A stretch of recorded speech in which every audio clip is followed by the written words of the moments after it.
I'm Kevin Dillon alongside Annie Maroon. We're the MassLive Bruins reporters, and it's going to be a busy week for the Boston Bruins. They've got trade deadline a week away, and they have to figure out what to do with Loui Eriksson. Annie, what do you think they should do?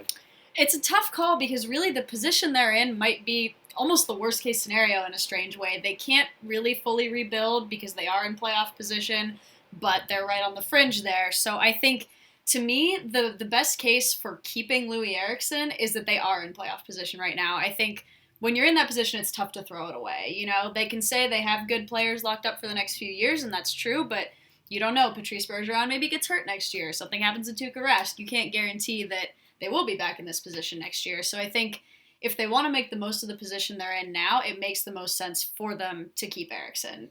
That said, if they do keep him, I think they have an obligation to try and improve in other ways to kind of help out their playoff hopes. Yeah, well, I mean, I agree that they should try to improve, but I think that the way to improve is going to have to be through trading Eriksson. I mean, will they be able to re-sign him? That's a really big question, and right now, I'm not so sure they will be able to, and they definitely don't want to be, they traded Dougie Hamilton, they got pennies on the dollar. If they lose Loui Eriksson, he's an unrestricted free agent, they're going to get nothing on the dollar. And so they really, really need to get something for him. I think that if they can find a young defenseman, a really good young defenseman, because right now Eriksson might be the premier forward on the trade market. If they can find a good young defenseman, let's say like Tobias Enstrom or Kevin Shattenkirk, Jacob Trouba, if they can work out a deal for one of those guys, I think it's probably the best case scenario for the Bruins because they need to improve on their blue line so much. Absolutely, yeah. I think if they can make a trade like that happen, that would be fantastic. That would be the dream, really. Whether or not that's going to work out, whether or not they're going to have enough leverage to make that happen kind of remains to be seen, which is why I'm sort of leaning towards